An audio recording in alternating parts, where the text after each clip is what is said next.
सभी मित्रों को हमारे YouTube चैनल राजेश क्लासेस में स्वागत है। और मैं लेके आया हूँ सामान्य जीके और जीएस की क्लास लेके आया हूँ, जो आपके आने वाले एग्ज़ाम के लिए काफ़ी मोस्ट इम्पॉर्टेंट होगी। आपके आने वाले एग्ज़ामों के लिए काफ़ी मोस्ट इम्पॉर्टेंट होगी। और ये हमारी सुबह जो 7 बजे क्लास आती है, उसी का अगला पार्ट नेक्स्ट पार्ट है, तो ज़रूर देखिएगा और चैनल को लाइक कीजिए, सब्सक्राइब कीजिएगा। तो क्वेश्चन की ओर चलते हैं। और पहला क्वेश्चन कह रहा है, एडमिरल कप किससे संबंधित है? कह रहा है एडमिरल कप किससे संबंधित है? तो ऑप्शन ए मुक्केबाजी, ऑप्शन बी स्क्वैश से, ऑप्शन सी बिलियर्ड से, ऑप्शन डी नौकायान से। तो इसका आंसर हो जाएगा नौकायान से। ये संबंधित है किससे? नौकायान से। और ये बिल्डिंग नौकायान में दिया जाता है। ओके, दूसरा क्वेश्चन हमारा ये रहा और कह रहा है कि बताइए भारत का कौन सा राष्ट्रपति निर्विरोध निर्वाचित किया गया था? Option A doctor Rajendra Prasad, option B doctor Radhakrishnan, option C KR Narayan, option D Neelam Sanjiva Reddy. तो नीलम संजीव रेड्डी ऐसे राष्ट्रपति थे जो निर्विरोध चुने गए थे और इनका कार्यकाल 1977 से 82 तक था। तो आप याद रखिएगा, ये था 8वें राष्ट्रपति थे। अगला क्वेश्चन ये रहा, आवश्यकता विहीनता का सिद्धांत के प्रतिपादक अर्थशास्त्री कौन थे? आवश्यकता विहीनता का सिद्धांत किस अर्थशास्त्री ने दिया था? ऑप्शन ए नीलकंठ रथ ने, option B professor JK Mehta ने, ऑप्शन BN गाडगिल ने, ऑप्शन डी अमर्त्य सेन ने।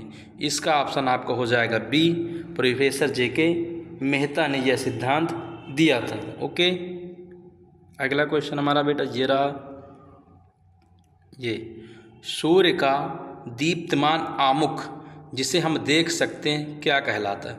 अर्थात सूर्य के जो भाग हम देख सकते हैं उसे क्या कहते हैं? वर्णमंडल कहते हैं, वातावरण कहते हैं, प्रकाश मंडल कहते हैं या स्थल मंडल कहते हैं?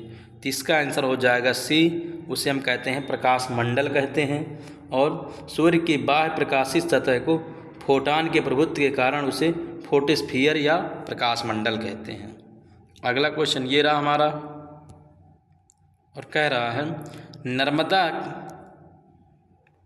नर्मदा के अतिरिक्त कौन सी दूसरी नदी अमरकंटक से निकलती है? अमरकंटक पार बेतवा, ताप्ती भी, सी महानदी, ऑप्शन डी सोन नदी। तो इसका ऑप्शन हो जाएगा सोन नदी निकलती है अमरकंटक पहाड़ से। और ये MP और उससे उत्तर प्रदेश मिर्ज़ापुर सोनभद्र से होते हुए बिहार में पटना के पास गंगा से मिल जाती है। ओके, तो आप याद रखिएगा इसका नाम। और ये इसकी प्रमुख सहायक नदियाँ उत्तरी कोयल जो कि गोपट कन्हार हैं। अगला क्वेश्चन ये रहा और कह रहा, कब अग्नि ज्वलनशील नहीं हो पाती? अर्थात आग ज्वलनशील कब नहीं हो पाती?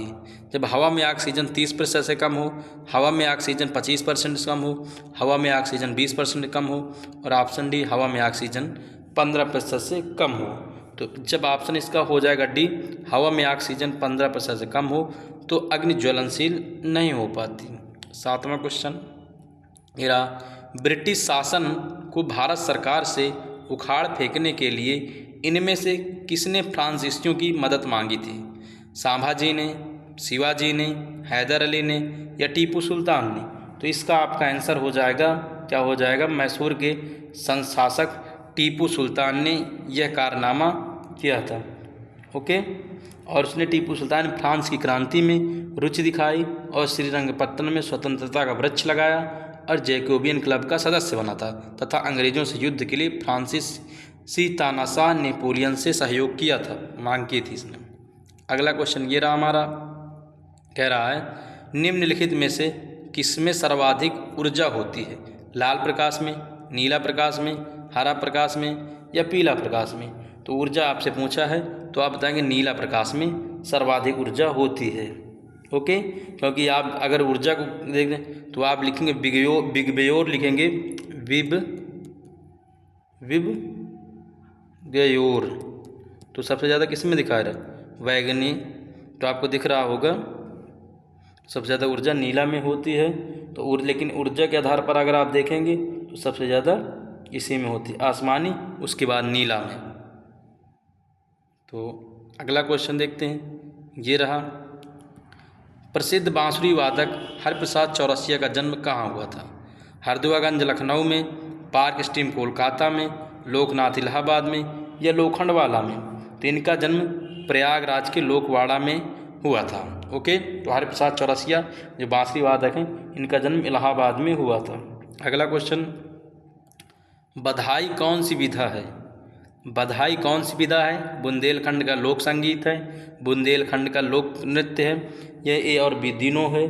तो आप बताइए, बुंदेलखंड का लोक संगीत विधा है। ऑप्शन ए हो जाएगा इसका, ऑप्शन ए हो जाएगा। अगला ये रहा, कह रहा है पूर्ति अपनी मांग का सृजन स्वयं कर लेती है। इसके कहने का मतलब है कि जो पूर्ति मतलब कि अगर किसी चीज़ की उत्पादन अगर हो गया है तो उसकी खपत हो जाएगी। मतलब जैसे कि 100 किलो टमाटर का उत्पादन हुआ है तो ये 100 किलो टमाटर की खपत हो जाएगी। इस तरह होता है पूर्ति अपनी मांग का सृजन स्वयं करती। यह कथन किसने कहा था? कीन्स महोदय ने, मार्शल ने या रॉबर्टसन ने या जे.बी. शाह ने, अर्थशास्त्री। तो ये किसने कहा था? तो जे.बी. शाह का नियम है। किसका? जे.बी. शाह, एक अर्थशास्त्री, उन्होंने ऐसा ये दिया था। अगला 12वां क्वेश्चन ये रहा हमारा, कह रहा माई कंट्री माई लाइफ के लेखक कौन? सुचित्रा सेन, राम मनोहर लोहिया या लाल कृष्ण आडवाणी या सुचेता कृपलानी? तो ऑप्शन इसका सी हो जाएगा, लाल कृष्ण आडवाणी हैं। कौन है? लाल कृष्ण आडवाणी हैं। अगला क्वेश्चन हमारा ये रहा, कह रहा है भारतीय राज्य की कौन सी मुख्यमंत्री अपनी विरोधी पार्टी के अध्यक्ष से विवाहित थी? मतलब कौन सी भारतीय राष्ट्र की कौन सी मुख्यमंत्री अपने विरोधी पार्टी के अध्यक्ष से विवाहित थी? जयललिता, सुचेता कृपलानी या ए.बी.सी. दोनों या इनमें से कोई नहीं? तो इसका ऑप्शन हो जाएगा बी, सुचेता कृपलानी, जो जे.बी. कृपलानी की पत्नी थी। किनकी? जे.बी. कृपलानी की पत्नी थी। जब देश आज़ाद हुआ था तो जे.बी. कृपलानी उस समय अध्यक्ष थे। ओके, और उत्तर प्रदेश की मुख्यमंत्री रहीं और देश की प्रथम महिला मुख्यमंत्री थी। ओके, अगला क्वेश्चन देखते हैं, ये रहा, कह रहा निम्नलिखित में से किस तिथि को विश्व विकास सूचकांक दिवस मनाया जाता है? विश्व विकास सूचकांक किस तिथि को मनाया जाता है? Option A 23 October, option B 24 October, option C 25 October, option D 26 October. तो आप बताएंगे 24 अक्टूबर को मनाया जाता है, क्योंकि इसकी स्थापना 1973 और 24 अगस्त को हुई। 24 अक्टूबर 1973 को पहली बार यह दिवस मनाया गया था संयुक्त राष्ट्र संघ के विकास दशक के तहत। अगला रहा हमारा क्वेश्चन, ये रहा 15वां, कह रहा भारत की अन्य भाषाओं के गजन, वादिया, अदी, जौहर जैसे शिष्टाचार के शब्दों का क्या अर्थ होता है? बधाई हो, फिर मिलेंगे, धन्यवाद, ये तकलीफ की माफ़ी, इनका क्या होता है? गजन, वादिया, आदि, जौहर जैसे शब्द का शिष्टाचार में इनका अर्थ क्या होता है? तो गजन, वादिया, आदि, जौहर जैसे शब्द का शिष्टाचार में अध्ययन क्या होता है? धन्यवाद हो जाता है, सी हो जाएगा। अगला क्वेश्चन ये रहा हमारा, कह रहा भारतीय सशस्त्र सेनाओं द्वारा पाकिस्तान से हाजी पीर की लड़ाई किस वर्ष लड़ी गई थी? 1947 में, 1962 में, 1965 में या 1971 में?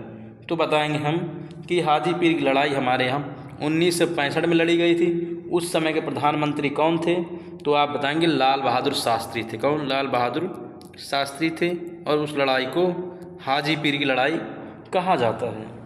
ओके, और फिर बाद में समझौता हुआ था ताशकंद उज्बेकिस्तान में 1966 में, वहीं उनकी मृत्यु हो गई थी।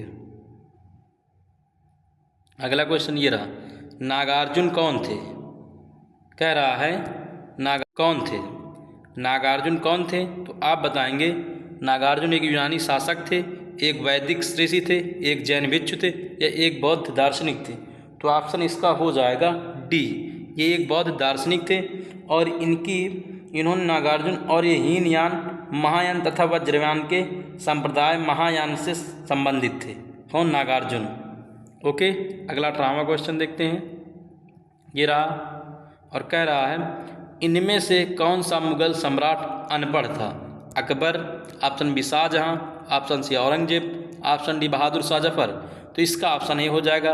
अकबर ऐसा था जो अनपढ़ था, औरंगजेब कभी शराब नहीं पीता था, बहादुर शाह जफर को रंगून निष्कासित कर दिया गया, शाहजहाँ ने ताजमहल बनवाया था। तो आप याद रखिएगा। अगला, कुछ वर्ष पहले किस एशियाई देश ने अपना राष्ट्रगान बदल दिया? कौन सा एशियाई देश है जिसने अपना राष्ट्रगान बदल दिया है? बांग्लादेश ने, नेपाल ने, अफगानिस्तान ने या मालदीव ने? तो ऑप्शन हो जाएगा नेपाल ने अपना राष्ट्रगान बदल दिया है। इसका पहले राष्ट्रगान हम सैकड़ों फूल हैं जय जय नेपाल, जिसका वर्ष 2007 में घोषणा की गई, तो इसी ने अपना राष्ट्रगान बदला है। अगला क्वेश्चन ये रहा हमारा, और कह रहा है ऐतिहासिक विक्टोरिया पार्क, जिसे अब जंग ए आज़ादी पार्क का नाम दिया जाता है, कहाँ स्थित है? अमृतसर में, इलाहाबाद में, झांसी में या मेरठ में? आप बताइए ये कहाँ स्थित है, बताइए। ऐतिहासिक विक्टोरिया पार्क ये कहाँ पर? तो मेरठ में है। कहाँ पर? मेरठ में है। तो आप याद रखिएगा। जिसे जबकि विक्टोरिया मेमोरियल कोलकाता और बहादुर शाह पार्क बांग्लादेश में है। अगला क्वेश्चन ये रहा हमारा, कह रहा है कि दो कांच के गिलास एक दूसरे में एक के अंदर एक दूसरा चिपक जाते हैं, उन्हें कैसे अलग किया जा सकता है? अंदरूनी गिलास में गर्म पानी डालकर, गिलासों को शीतल जल में डालकर, बाहरी गिलास को गर्म पानी में डालकर या जोरों से पीटकर। तो बाहरी गिलास में क्या करेंगे हम लोग?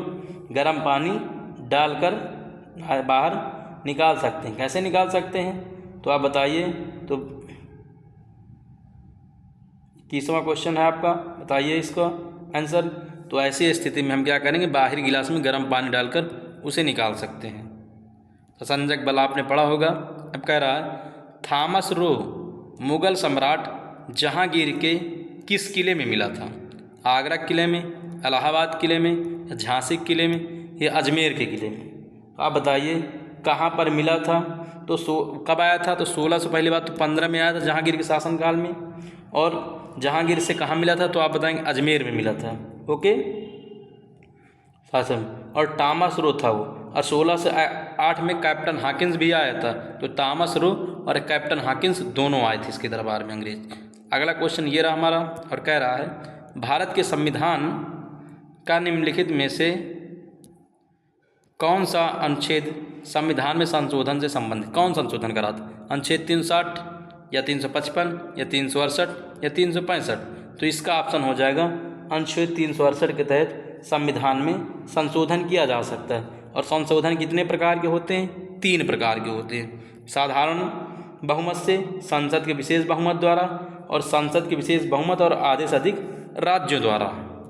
अगला ये रहा हमारा क्वेश्चन, निम्नलिखित में से कौन सी नदी यमुना से नहीं मिलती है? केन, सोन, बेतवा, चंबल?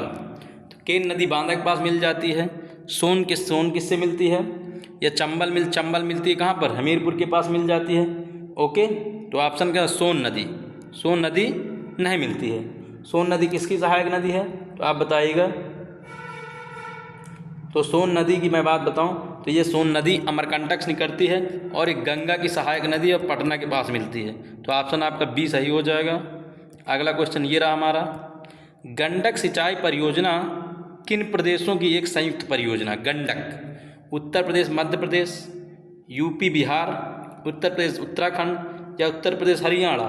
तो इसका ऑप्शन हो जाएगा बी, ये गंडक परियोजना उत्तर प्रदेश और बिहार की एक संयुक्त परियोजना है जो 1959 में समझौते के तहत बनाई गई थी।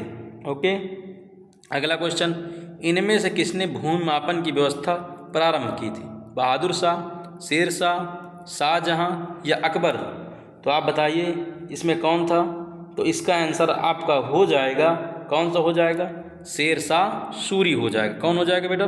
तो शेर शाह सूरी हो जाएगा यहाँ पर आंसर।